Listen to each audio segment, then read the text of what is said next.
Assalamualaikum warahmatullahi wabarakatuh. Kami dari kelompok 13. Perkenalkan, saya Muhammad Irfanul Hakim. Saya Sasabila Renata. Saya Siti Sifatijana. Di sini kami akan menjelaskan tentang materi pandangan hidup Islam terhadap operasi plastik. Pertama ada pengenalan masalah. Jadi apa sih operasi plastik itu? Operasi plastik merupakan sebuah istilah dalam ilmu kedokteran. Nah, tetapi tidak semua orang memahami arti tersebut. Operasi ini dilakukan oleh dokter ahli bedah untuk memperbaiki tubuh-tubuh yang sudah rusak agar tubuhnya tersebut mencapai kesehatan. Nah, berbagai macam memperbaiki tubuh yang cacat tidak sempurna untuk menjalani sebuah pengobatan. Tetapi seiring berjalannya waktu, pada zaman sekarang, operasi plastik sering digunakan oleh orang-orang untuk memperbaiki atau mempercantik diri.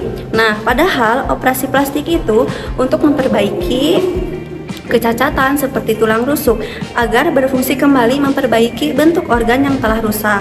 Tetapi oplas menurut Islam itu bertujuan untuk memperbaiki dan menyempurnakan penyakit-penyakit yang memang harus benar-benar disembuhkan. Nah, jadi dengan pandangan Islam ini boleh asalkan bertujuan untuk tidak mempercantik diri, karena dengan operasi plastik tidak adanya rasa syukur yang ada pada diri sendiri. Dia merubah bentuk tubuhnya untuk mempercantik, padahal Allah Subhanahu wa Ta'ala telah menciptakan manusia dengan bentuk sebaik-baiknya. Operasi plastik ini menjadi salah satu tindakan medis yang bertujuan untuk memperbaiki bagian tubuh tertentu.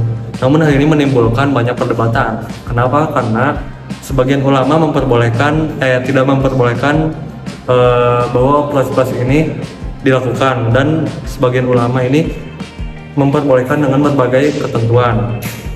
Nah, yang dilarang dalam Islam ada di surat An-Nisa ayat 119, yaitu yang isinya bahwa Allah Subhanahu wa Ta'ala berfirman, manusia dilarang untuk mengubah ciptaannya walaupun tidak spesifik. Namun ayat ini dijadikan dalil untuk melarang kegiatan operasi plastik ini. Nah, yang kedua ada operasi plastik yang diperbolehkan. At-Tabari berpendapat pula, terkecuali jika ada bagian tubuh yang menimbulkan mudarat dan rasa sakit, seperti seorang yang memiliki gigi lebih atau giginya panjang atau yang mengganggunya ketika makan, atau memiliki jemari lebih yang mengganggunya menjadikan sakit mata, boleh mencabut atau memotongnya. Baik, selanjutnya adalah prinsip-prinsip yang digunakan untuk mengatasi masalah ini.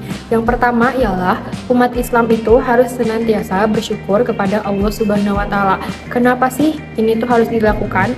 Karena dengan bersyukur maka kita akan selalu merasa cukup bahwa wajah tubuh kita itu merupakan anugerah dan amanah yang harus dijaga oleh manusia yang telah diberikan Allah dengan sebaik-baiknya.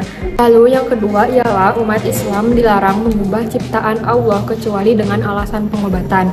Nah, tadi ini tuh seperti yang sudah dikatakan oleh teman saya bahwa seseorang itu boleh melakukan operasi plastik apabila untuk penyembuhan, seperti untuk menghilangkan rasa sakit, cacat dari lahir, luka bakar, ataupun karena kecelakaan. Nah, kecuali kalau operasi plastik ini dilakukan untuk mempercantik diri, baru itu tidak boleh. Lalu yang ketiga itu ada prinsip untuk menggunakan uang dengan bijaksana.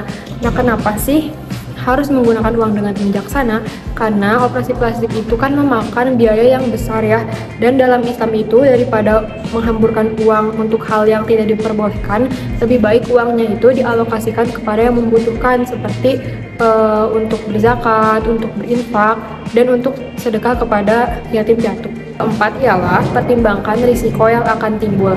Maksudnya ialah jadi seseorang itu harus memikirkan dulu sih apa risiko yang akan timbul apabila melakukan operasi plastik. Karena seperti kita tahu kan bahwa operasi plastik ini tidak selalu lancar. Bakal ada risiko tertentu seperti infeksi atau kerusakan saraf. Operasi plastik itu menyebabkan banyak mudaratnya. Selain haram, merupakan bentuk kehilangan nilai-nilai Islam yang sederhana. Kalau yang sederhana aja sudah rusak, maka apalagi yang bersifat nilai yang besar. Dengan pencadangan penyelesaiannya, hukum Islam merupakan hukum yang suci, sempurna, maupun itu harus membutuhkan perubahan. Islam adalah agama yang bukanlah berlebih-lebihan dalam ibadah. Permasalahan operasi plastik muncul sebagai budaya pada zaman sekarang, dan permasalahan ini muncul sejalan dengan keberadaannya di perkembangan teknologi yang melesat dan perkembangannya ilmu kedokteran. Operasi plastik merupakan pembenahan dalam kitab fikih klasik. Pembahasan kitab-kitab fikih zaman modern merupakan perkembangan teknologi boleh dilakukan apabila pertama bertujuan memperbaiki hal-hal yang sudah rusak dalam tubuh seperti tulang atau sel-sel yang rusak agar berfungsi seperti biasanya. Misalnya, ketika seseorang memiliki kecacatan seperti luka bakar. Nah, ini tuh bertujuan untuk memperbaiki dan benar-benar harus dilakukan demi keberlangsungan hidup. Dan tidak boleh memperindah atau mempercantik diri. Yang kedua, operasi dilarang karena bertentangan dengan Quran Surat Al-Baqarah ayat 195 yang artinya, dan janganlah kamu menjatuhkan dirimu sendiri ke dalam kebinasaan. Jadi strategi yang boleh kita ambil, yang pertama melibatkan ulama atau masyarakat.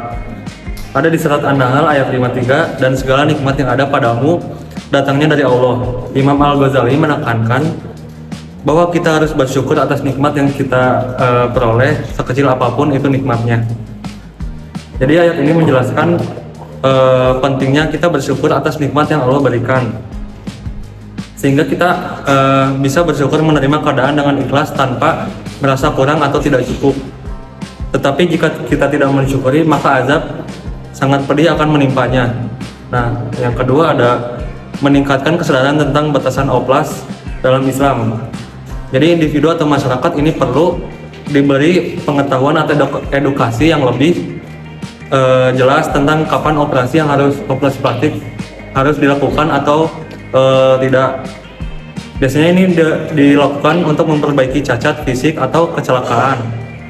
Nah, seperti apa yang dijelaskan pada An-Nisa ayat 19, tidak boleh mengubah ciptaan Allah hanya untuk sekedar penampilan atau estetika kita, terkecuali ada alasan medis atau cacat fisik.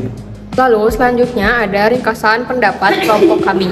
Nah, sesuai dalil yang sudah dicantumkan tadi, bisa dikatakan bahwa operasi plastik ini tidak boleh, bahkan bisa dikatakan haram. Operasi plastik dengan tujuan pengobatan itu sudah dijelaskan bahwa tadi itu boleh, kecuali untuk mempercantik diri baru itu yang haram. Tapi seiring berjalannya waktu dapat terlihat bahwa operasi plastik ini menjadi hal yang lumrah bagi masyarakat. Nah, hal yang lebih disayangkan lagi ialah beberapa dari mereka bangga menunjukkan dan mengumumkan bahwa mereka telah melakukan operasi plastik.